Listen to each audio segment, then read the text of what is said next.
Hi everyone. Well, the end of the year is almost upon us. Now, normally around this time, many people like to look back on the year and remember all the great and wonderful things that happened over the course of the year. But since this is 2020, there really were no great and wonderful things this year. Of course, I'm not going to ramble on about how horrendous of a year this was. One of the reasons why we watch media is to avoid the real world and keep our minds off the crappiness of reality. Listening to a song or watching a show can make it a little less depressing by making us happy for a short time. Word advice: turn off your TV and stay off social media every so often. If you watch nothing but cable TV or only consume news sources that you read on social media, you'll lose all faith in humanity. You probably clicked on this video hoping for a piece of entertaining distraction for a short while. That's what media is. So today, I plan to talk about some of the media that was popular in 2020. In what I hope will become an annual tradition for this channel, I plan on talking about the best and worst hit songs of the year. And because I actually want to end this year positively, as well as the fact that everyone else who does best and worst songs lists on YouTube always puts out the worst list first, that's what we're starting off with. This is the top 10 worst hit songs of 2020. Now, let me say some rules first. All the songs on this list come from the Billboard Year-End Hot 100 Singles of 2020 list. Billboard does year-end lists every year, listing the most popular songs, albums, and artists of each year. If a song landed on this list, it was among the top 100 most consumed songs in the United States in the last 12 months. This isn't totally perfect though. Billboard years actually start in late November and end in mid to late November of the next year. So the 2020 year list actually includes the most popular songs in the USA from late November 2019 to mid-November this year. This is done so the list could be up before the end of each year. And unfortunately, this skews the list, as songs that reached their peak around November 2019 to January of 2020 are higher up on this list, and songs that peak after August 2020 are either significantly lower than they should be, or completely absent from the list.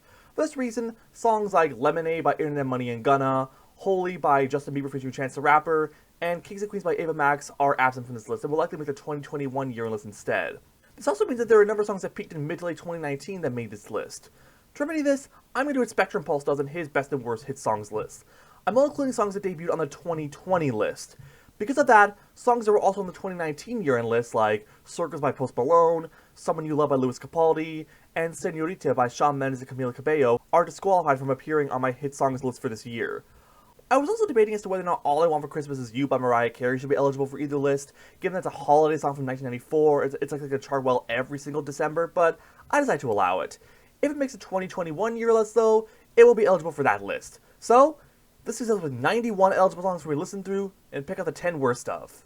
Finally, this should go without saying, but this is entirely my opinion. If you like a song that I put on this list, that's perfectly fine. If there's a song that made the 2020 year list that you hate that I didn't put on my list, that's fine too. Please don't get mad at me for not including Hot Girl Bummer by Black Bear, Before You Go by Louis Capaldi on this list. Yeah, spoiler alert, neither songs are making this list. Feel free to let me know in the comments what your favorite hit songs of 2020 were. Alright, I've spoken enough. Without further ado, let's begin this list starting with my number 10 pick. Dance for me, dance for me, dance for me, oh, oh. I never seen anybody do the things you do before. Right out of the gate, we have what I imagine is going to be the controversial pick for this list. Dance Monkey seems to be a song that you either love or hate. I've heard very polarizing opinions on this song, people both acclaiming it and panning it. And, well, given the fact that it's on my worst list, I think it's pretty obvious which side of the fence I'm on with it. I'll admit, the song does have some good elements to it. The melody is catchy and it does make me tap my foot. And I can definitely understand feeling like a dance monkey when performing, since that's what you're honestly expects you to do. Considering how big this song got and the fact that it's Tony Di's only hit outside of her home country of Australia, I'm sure that being told to sing only this song, since it's the only song most people know her for, definitely makes you feel like a dance monkey. That's irony. However, there's one thing that really kills the song for me. Tones and I's voice. It's really high and nasal and it doesn't sit right with me when I hear it. It sounds like it's pitched up like chipmunk vocals, but it's not. That's actually how our voice sounds. I guess it's the same problem that some people have with bad voice acting in cartoons. If a character has an annoying voice, that prevents you from enjoying it, and that's where I am with this song. If it had been sung by someone else, this would have avoided the list entirely. But sometimes, one bad element can sour your entire opinion on a song. One thing's for sure, Tones and I sure won't be hearing Dance Monkey from me. I got you sprung off in the springtime. Fuck all your free time. You don't need no me time. That's you and me time. The only thing worse than being a sexually explicit song is being a sexually explicit song with unfortunate implications. Case in point, this song. I mean, for starters, any song with the title P-Word Fair isn't bound to get my hopes up. But it only gets worse from there when we dive into the actual content. Jhené Aiko says to some guy who's stuck with her that F all his free time, that should be his and Jhené's time. Yup, screw your free time. You should spend it banging this girl that you happen to be stuck with. And tell me guys, does it sound sexy when a girl tells you that your D word makes her so proud, or that she's hypnotizing you with her P word?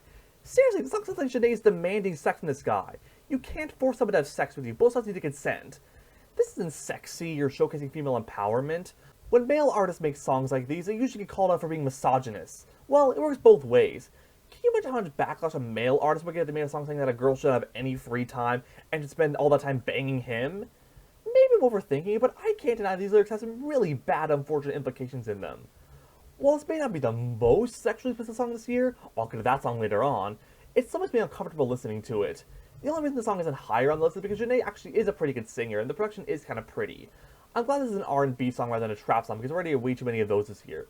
Speaking of which, why don't we talk about one of those trap songs now? Like a Mary. Billie Jean, Christian Dior. So, this year list saw 4 entries from the late Pop Smoke, who sadly passed away earlier this year at the age of 20. And while it is a shame that he died so young, he was actually younger than I was at the time, that doesn't mean I'm obligated to praise his music now that he's gone. None of his songs that made the 2020 year list really impressed me, and I believe that Dior is the worst song of all 4. I think my biggest issue here has to be the production. It's really fitting that this is classified as drill music, because yeah, the production does sound like a whirring drill. I just don't like the way it sounds. It's the kind of production that you hear in a lot of UK grime music, which thankfully doesn't cross over to the United States. As for what Pop Smoke himself gives us, I will admit that his voice is a lot more distinctive from many other rappers due to his deeper, gruffer voice, but his content is not distinctive at all. Like pretty much every other mainstream trap song, it's about Pop Smoke dancing at the club, getting money, and showing off his brands. The song's title actually comes from the luxury brand of the same name. And I'm not sure if she likes the way that I grr is referring to a car rapping or something more inappropriate. Either way, that's another rap cliche. I completely understand that some people might feel an appreciation for Pop Smoke's music a little bit more now he's no longer with us, and I certainly won't begrudge you if you feel that way, but honestly, even if Pop Smoke hadn't died, I still wouldn't like this song. Sorry. Walk 'em down, walk 'em down, walk 'em down, walk 'em down. Now, if we want to talk about a rapper who's even less distinctive than Pop Smoke, it's Choppa. Trap artists right now are like boy bands in the late 90s to early 2000s. Not only are there way too many of them, but they do very little to distinguish themselves from the crowd, and they tend to blend together. Just like how nobody can tell you the difference between LFO and O-Town, I can't tell you the difference between Gunna and Choppa. And I think what sucks even more here is the fact that Roddy Ricch is on here, and he is a bit more distinct from the trap crowd. While I don't think that Roddy Ricch is great, his songs that made the year list are much more memorable and catchy than anything I've heard from Choppa. I'll be talking about one of the songs in the Best Hit Songs video. So for him to be on a song with a much inferior rapper, just feel like him getting his paycheck. And indeed, rappers doing collaborations are most likely just done to get their paycheck. But there's really no reason for Roddy Ricch to be on this song. The point of a collaboration is to make something together that couldn't be done separately. This could easily be a solo Choppa song. Roddy Ricch isn't saying anything that Choppa isn't saying. All I really get here is him talking about smoking, brand names, and people running away from guns they have. And of course, the repetitive chorus just repeats the name of the song over and over. I'm sorry if it sounds like I'm not really saying much about this song, but the song doesn't really give me much to say about it in the first place. It's just another generic run-of-the-mill trap song that makes me yawn whenever I hear it. And if it wasn't for that lazy repetitive chorus, this wouldn't even be interesting enough to have on this list. Next. I keep it juicy, I eat that lunch. She keep that booty, she keep that plump, yeah. Do you guys remember all those songs about butts in 2014? Okay, there were only like 3, but I remember seeing a lot of pop music haters whining about how every single popular song was about butts. Just like how Nickelodeon haters during that same time were whining about how every single current Nicktoon was about 2 annoying, indistinguishable characters. Well, apparently 2014 isn't totally past us, as we got another butt song here, courtesy of Doja Cat and Tyga. Now, I'll be honest here, I actually don't hate Doja Cat. I actually sort of like Say So, and a few other songs I've heard from her are tolerable, but I can't say the same for this song, though. I will say this. Juicy is better than both Wiggle by Jason Derulo featuring Snoop Dogg and Booty by Jennifer Lopez featuring Iggy Azalea. Unlike those two songs, the song does try to some bounce in the production with a glimmering keyboard melody, and the chorus isn't as mind-numbingly atrocious as those two songs' choruses. Choruses? Chori? But that doesn't mean it's not lyrics that make me squirm here. You think Doja Cat describing her butt as juicy and fat is gross? Just wait till she brags about everyone wanting to know how long it takes for her to pull her pants up and how she broke her fingernail trying to do so, and saying that if you could see it from the front, wait till you see it from the back. Well, sorry Doja Cat, no one can see your butt from the front for the same reason they can't see your eyes from your back. And then we have Tyga's rap verse with lines like how he doesn't F with rats, and how he's a big dog trying to eat the kitty cat. Okay, one, wrong euphemism, this is a song about butts. Secondly, dogs don't eat cats. Maybe the line was trying to chase the kitty cat, that could have made the line work, but honestly, does anyone actually believe that dogs eat cats? This is basically on the list for the same reason that P-Word Fairy was. Overtly sexual and uncomfortable. I know some people like these kinds of songs, but sorry, they're not for me. I got something to prove. Yeah, I'm young, but got something to lose. In the street, I didn't pay all my dues. Honestly, I don't even know what I can say about this one. You've heard one generic trap song, you've heard them all. Except this time, the indistinguishable rapper at hand is Lil Baby, who, along with Roddy Ricch, had 6 songs on the year-end list in 2020. And with one very notable exception, I'll talk about that on the best list, none of these songs stood out to me. Not one. Honestly, I can't even recollect anything about these songs after hearing them. If I barely remember anything about your song almost immediately after hearing it, that's a really bad sign. It shows just how forgettable and disposable your song is. However, I decided to pick only one of his songs to be on this list, and that's Some to Prove, a shortening of Something to Prove. But honestly, what does Lil Baby have to prove? Another boring trap song about his diamonds and how much money he has? I've heard the same kind of songs from so many rappers so often that the only thing Lil Baby has truly to prove is how little originality and creativity he has. This is easily the most forgettable hit song of 2020. I can at least remember the repetitive chorus of Walk 'Em Down. Nothing about the song sticks with me, nothing at all. I'll say that it being forgettably bad rather than memorably bad keeps it from being higher on the list, but that's not really much of a compliment. Give me a reason to care about your music, rappers. Have unique lyrics to put in a catchy melody. Otherwise, the only time I will give your songs any kind of attention is on worse lists like this. Feeling blessed, never stressed. Got that sunshine on my Sunday best. You know, in a year like 2020 was, I think what was really neat was a cheery, upbeat, feel-good song. A song that's supposed to lift your spirits and make you dance to it. Remind you that everything's gonna be okay despite the challenge.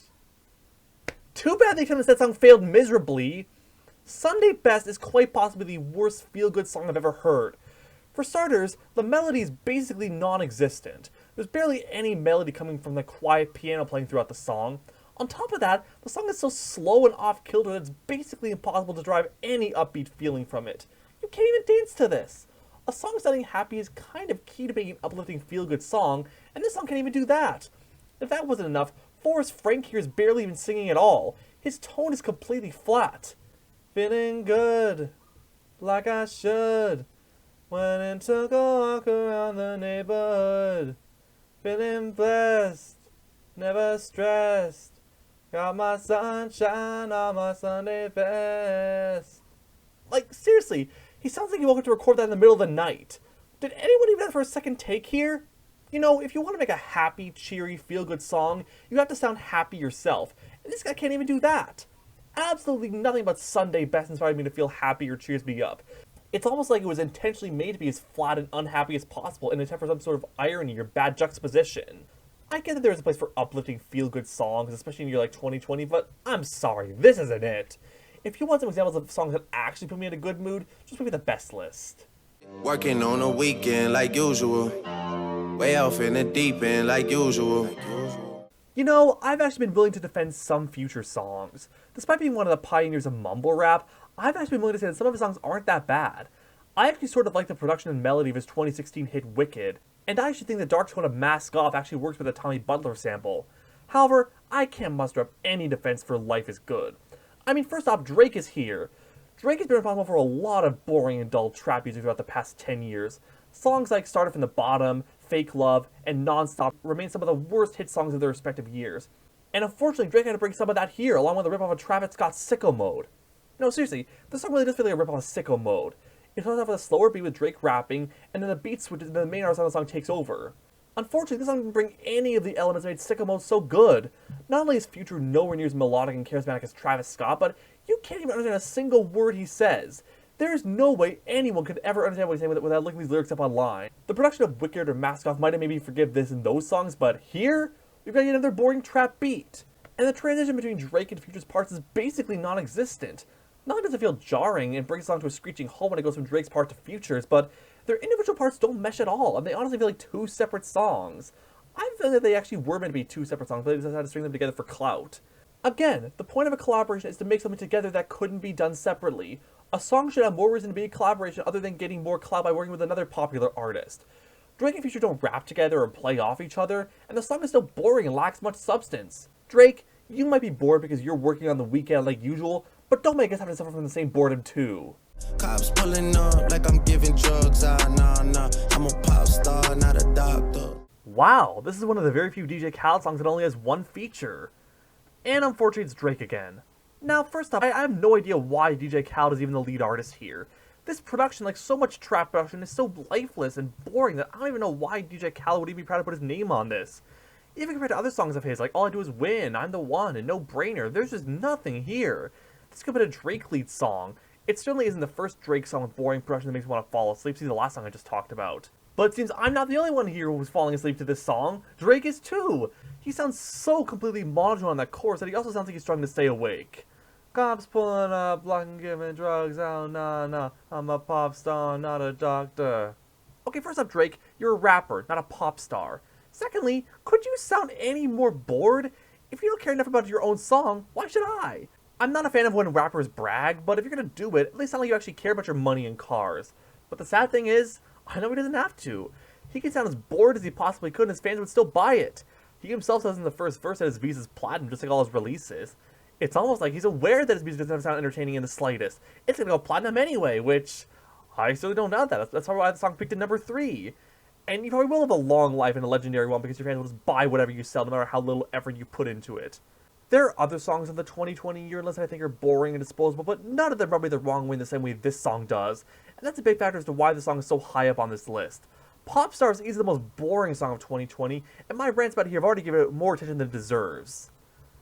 But despite all I've just said, it's not the worst hit song of the year. Before I reveal my number 1 pick though, I'd like to go through a few honorable, or in this case dishonorable mentions that didn't quite make my list for one reason or another. Shower you with all my attention. Yeah, these are my only intentions. This year, Justin Bieber came back with a new album, which unfortunately ended up being negatively received by most critics for listless production and bad songwriting. And Intentions is a prime example of that album's problems. Boring R&B production, a phone and rappers from Quavo Amigos, and lines like, shout out to your mom and dad for making you, and you don't need a sponsor, you're the brand now. However, it's more mediocre than bad, especially compared to Bieber's other single from that album, but we'll get to that in just a moment. Go right foot up, left foot slide, left foot up, right foot slide. Like Sunday Best, Toosie Slide is another song that completely fails at what it set out to do. Except instead of being a feel-good song, Toosie Slide wants to be a dance song, complete with instructions on how to do said dance in the song. And again, didn't we leave songs like these behind a good while ago? If you are going to do this kind of song though, maybe don't give it more of Drake's lifeless production. Don't brag that you can dance like Michael Jackson when your song doesn't make me want to dance in any way. Also, MJ can dance way more dynamically than these lyrics describe. Certainly not as bad as Life is Good or POPSTAR. There is somewhat of a groove here, Drake's voice isn't totally monotone, but it's still dull and boring like most of the rest of Drake's discography. Your love is suicidal. For me, your love is suicidal. Like Pop Smoke, Juice WRLD is another rapper who had a lot of posthumous music released this year. And while I think most of it was passable, I think Suicidal had to be the worst song. Granted, it's not totally Juice WRLD's fault here. YNW Melly's nasal voice with vocal processing over doesn't really help either. These things about giving his lover all his ecstasy because it's not emo rap without mentioning doing drugs. And of course saying the most cliche breakup song line ever. I thought that we were meant to be. That being said though, being mildly cliche melodramatic doesn't make it quite bad enough for my top 10 worst list. Rest in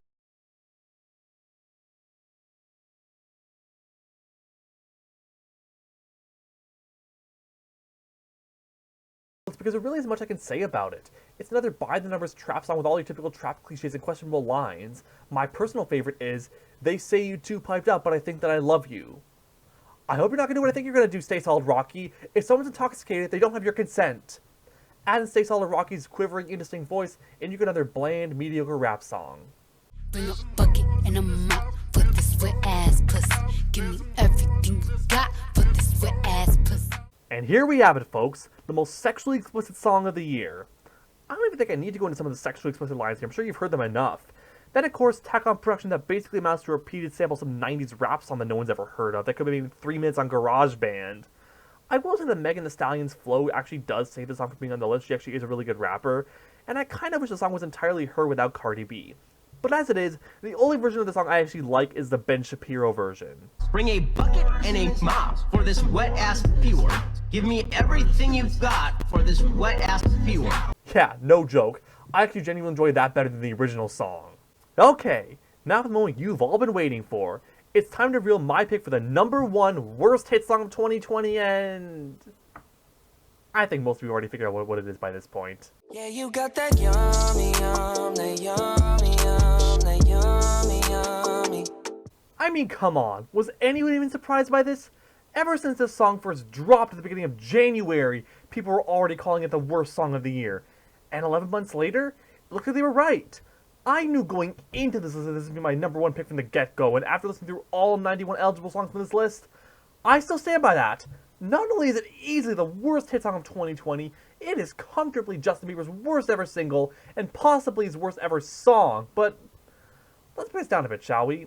First off, for a love song, the production is so incredibly bland and generic. It basically amounts to a few keyboard notes and one of the most generic trap beats I've ever heard. There's absolutely nothing about this production that stands out in any way. It's boring and basic and bland as vanilla ice cream. You'd think for a song that's apparently about your wife, you try to make it sound a little more interesting, Bieber. And that's before we even touch on the atrocious songwriting. First off, I can't possibly imagine what girl, let alone Hailey Baldwin, would find being told that she's got that yummy yum to be sexy. Yummy is a word that a 6-year-old uses to describe a piece of birthday cake. Hearing a 26-year-old man not only using that word, but describing a woman with it, is just unsettling. Even prepubescent Justin Bieber didn't use such childish language. I get it's a common trope in love songs to compare your significant other to delicious food by saying there's sugar or honey or candy, etc. But the fact that the word yummy is chosen here is just so immature. And hearing that word sung over and over again on the laziest chorus of the year is just cringeworthy. In no universe can anyone ever make the word yummy sound sexy. Especially not you, Bieber, no matter how hard you try to creel into the ladies' man you're not. But that's not the only atrocious lyric on this song. We also get lines like how this girl is never running low on supplies, or rolling eyes back in my head makes my toes curl. Well, thanks for putting that gross image in my head, Bieber. Oh, let's not forget this gem. 100 racks, let me spend it, babe. Light a match, get litty, babe. Putting aside the rhyme of a word with itself, hearing a 26-year-old white guy saying racks and litty just sounds awkward. Does he think that saying those words gives him more credit with the R&B crowd? Because all it does is make him look desperate to be more mature. Everything about the song is cringeworthy. This song isn't yummy, it's yucky. If the song could taste, it would taste like sour milk. Bland, gross, it makes you cringe when you consume it. And like sour milk, the only way you could possibly enjoy this is if you have no taste. And what I think is the most hilarious here is how Bieber tried to make the song go to #1 by telling his fans to use VPNs while streaming to inflate streaming numbers. And despite his desperation, the song was just blocked out of the coveted #1 spot. Thank gosh for that. The last thing we needed was this turn of song being #1 on the Billboard Hot 100. The only list that this song deserves to be #1 on is on my top 10 worst hit songs of 2020. I'm glad the public realized just how much of a mistake this song really was, and hopefully Bieber realizes it too. And there we have it. That's the top 10 worst hit songs of 2020. I hope you all enjoyed my first ever worst hit songs video. I got the best hit songs video coming soon, so make sure you stay tuned for that one. Till then, follow me on social media, join my Discord server. I'll see you next time. Bye.